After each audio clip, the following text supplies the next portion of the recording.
It's Rock 108. It's in the Rock 108 Morning Show. Brian Marshall, joined by, I just mentioned this to him off air, that even though I've been a fan of the band for quite some time, I unfortunately have not been able to see Filter live.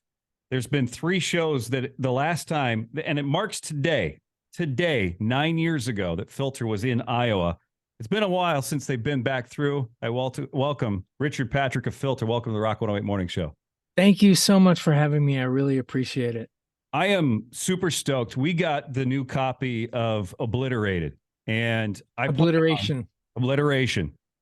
I got the new copy of Obliteration and took a listen to it, and immediately I'm pulled back to the way I felt on the first record. Cool. And I'm just wondering, the last album was in 2016. Did you think that was going to be the last with Crazy Eyes? No.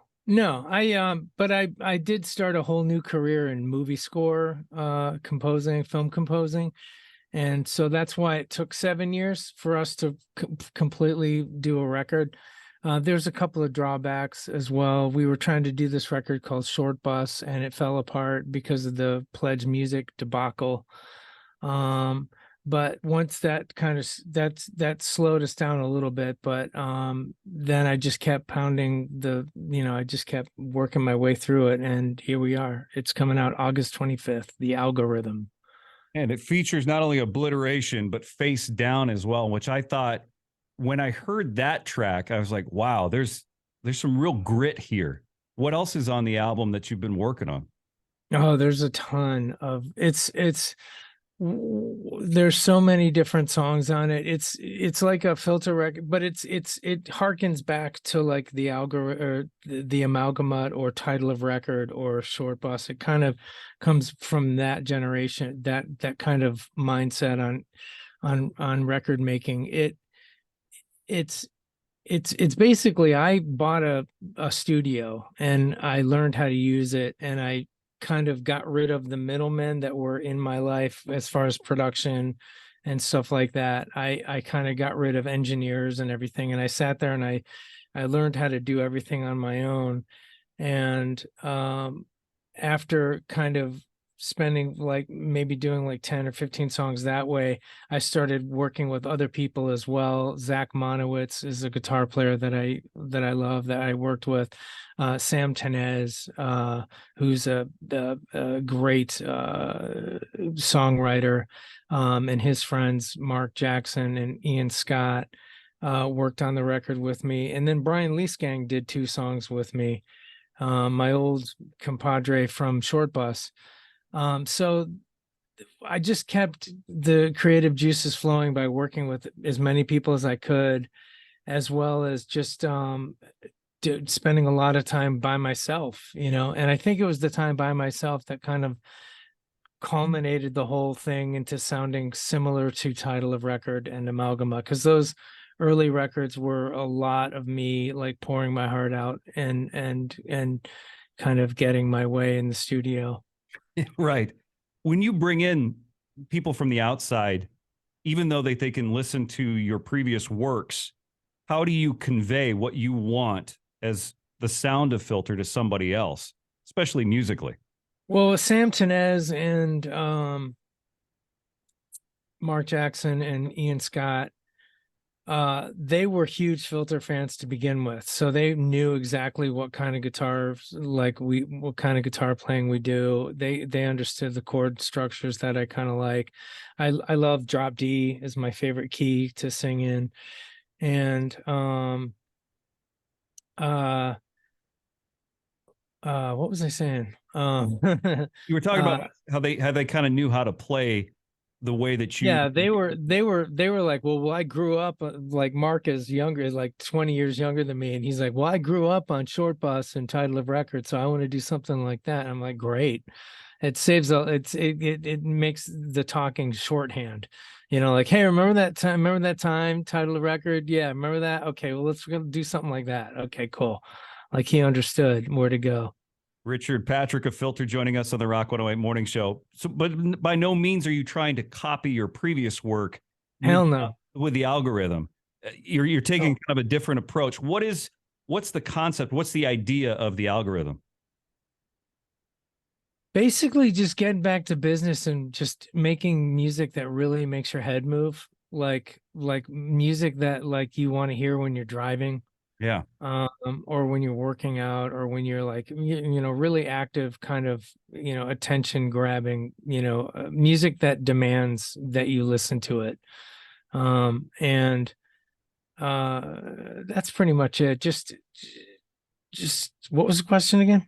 Well, I was I asking. go off into these tangents, and I have ADHD, so I apologize. No, you don't have to apologize. I was asking with the algorithm, what was kind of the concept of the draw, Uh, the direction that you were taking it? well, lyrically, it's basically where we are as a species. I mean, like, Yeah. what the hell is going on with American politics and the world, and this ultra mega right movement that's going on, and why do we have it? And uh the pollution, and just the craziness online, the algorithms that feed into your Facebook streams, or your Instagram streams, or your Twitter streams.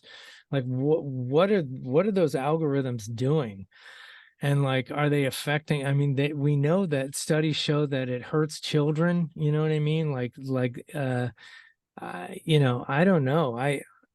It's just it's pollution is of all sorts is out there, and it's really wrecking the world. And I don't know. I'm it's an apocalyptic record. It's like, even at the last song, I'm sorry, I keep hitting my mic, but even in the last song, it's like I finally throw in the towel and just say I want to get fucked up. Like, excuse me, am I allowed to swear? I didn't mean to. But and I'm a recovering alcoholic, and that's something that scares the hell out of me, giving up on my sobriety, you know what I mean? Like, so, but I strongly, really strongly hope that people listen to the record in its entirety, and as a big work of art by itself, like all 10 songs in a row. And I really believe that this record it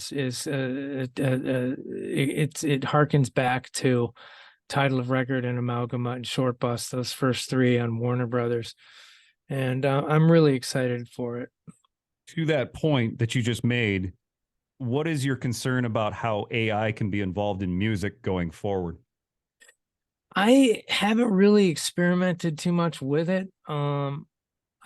I do like software that kind of says, "Hey, if you like this chord, check out this chord." There's software that does help you do that. And I don't mind that at all, because it's all up. The whole thing is music. I can grab a guitar player that can play anything, Mhm. but it's taste. It's not only ability and talent, but it's taste, and it's you have to have yourself in it. You have to kind of, so I'm not, as long as even if a human is doing the prompting, and like, I want something that sounds like this and sounds like this, and see what happens, see what the algorithm puts together. um uh, I'm interested to see what happens, but like anything, there's good and bad. Like the internet, like, both has destroyed society, elements of society, and with misinformation and craziness and just insanity. There's still some good in the internet. It's made my life easier working with other people. I can work with Zach Monowitz. He lives in Connecticut, and we never even met, but we worked together on music, and I can just put stuff in a Dropbox and send it to him, and he sends me stuff on a Dropbox. And it's amazing. The technology is great for that, but like, there's good and bad to all of this, and same with the AI. One of the beautiful pieces that goes with the new album, The Algorithm, out August the 25th, is the new video. The video is incredible and kind of tells a cool story along with the song. Did you help to find the people that put together that video for you, or how'd that come about? Now, Adnis reached out to me, the video director and the animator reached out to me on Facebook and said, "I will do your video if you will let me." And I looked at his work and he was really excited. And I said, "Well," I said, I sent him a song and I said, what could you do for this?" And he came back with, "This is, like an apocalyptic video where this girl is kind of trying to survive on a destroyed planet Earth. And she's, got something very special with her that she's protecting. And she's just kind of making her way from, like Burbank to the beach in Venice Beach, trying to get into a boat to sail away." And I said, "Go for it." And the video is it's really well done. I'm really proud of it. And you should check it out on YouTube whenever you can. The one thing that I'm was really excited about was, yeah, you kind of want to see you show up in the video. Hmm. Same time, it told a different story, and you mentioned the special piece that she's protecting. That at the end was a huge payoff with the end of the song, and I love the video. Cool. I'm glad you did. Yeah, I'm very proud of the video. He did a great job and it's blowing up on YouTube. It's actually it's taking off. Like it's like our last video for Face Down it's been out for 4 weeks and it has like 30,000 spins. But the video came out like 2 weeks ago, and the one for Obliteration that we're talking about came out 2 weeks ago, and it's already, or no, a week ago, I Yeah. think. And it's already got like 65,000 views. So the video is definitely helping us get our music out there. Richard Patrick, a filter on the Rock 108 Morning Show. Most know that you were a part of Nine Inch Nails. Uh, Yes. you were a part of a Nine Inch Nails reunion show, which for me, it's hard to say, but I guess I'd say the warm and fuzzies, seeing that you were up there. Yeah. What did that mean to you to be a part of that? It was absolutely huge, and it made me so happy because Trent and I have been friends for so long. And and people don't know that we hang out. Our kids have played together. We've gone to amusement parks together. Trent's huge into amusement parks, and we have this whole like cool relationship where we've known each other for 40 years or something like that, 35 years. Yeah, 40 years. And you know we never really, because I quit Nine Inch Nails back in 1993. I never thought I'd really get back to it, but he came up with the idea to have me come out in Cleveland, and with a lot of other people, Chris Vrenna, Charlie Clouser, Danny Lohner. And he gave me the opportunity to come out and sing Eraser, which I was so Oh. emotional that I couldn't do it. Like I was like, I was having a hard time hitting the notes. And I apologize for that performance of that song, but I got it together for Gave Up, Wish, Sin, and then we did Hey Man, Nice Shot. Yes. He had Nine Inch Nails learn Hey Man, Nice Shot, and then we played Head Like a Hole, and I sang the second verse on Head Like a Hole. And Trent was just like, "You're singing this, you're singing Eraser, you're doing this, I want you to do this, this extra part in Sin." And it was just amazing. He put me to work, and I was really excited to be there. And it just goes to show you that, like, no matter what happens in life, you can always, if you just try, you can always repair your friendships and be good to each other. And it was a huge moment for me, and I'll never forget it. It was probably one of the most special things that's happened to me in the last 20 years. So for sure. I'd be remiss if I didn't ask, what are your top three amusement parks with Trent Reznor? What are the top three for you and Trent? Cedar Point in Cleveland, Ohio. That is the roller coaster capital of the world. They have more roller coasters than you can possibly imagine. Yes, sir. Um, Disneyland was Trenton. It's one of our favorite places, but the most surprising was Universal Studios. But we go during the haunted Halloween time, and get the crap scared out of us by some crazy actors out there. But yeah, no, it's great, and I'm glad to call Trent Reznor a good friend of mine. That's awesome. So Rob Zombie, Alice Cooper Ministry, Filter all together here this fall. Do you get to go and play a round of golf with Alice Cooper, during this thing or what? I actually can't play golf, but we'll find something else to do. Alice is pretty cool. But I've known all these guys. I've known Al Jorgensen since 1989. Wow. I've known Rob Zombie since 1995 when we first toured together with White Zombie. And I've known Alice Cooper for like the past. I did the Christmas pudding benefit with him like 6 years ago, and it was really amazing. He's a great guy. So we're all friends. You know what I mean? And we're gonna have a great time together and rock out. And I'm really looking forward to it. And all the bandmates are amazing. All the the drummers and the bass players all hook up together and hang out together with each other. It's awesome. It's a good time. Always on these big shows where there's groups of friends like this, I've heard that bands like to play pranks on each other, especially towards the end of the run.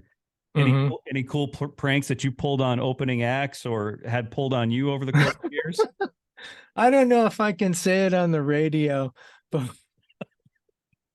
we had this. There was this band that opened up for us, and there was a I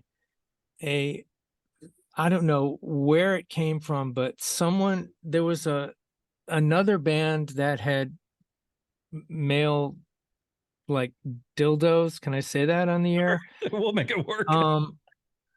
There were male dildos all over the stage, and someone threw one of them, like one of these big crazy ones, like in a road case, and kind of forgot about it. And we pulled it out of the road case and then like tied it up to the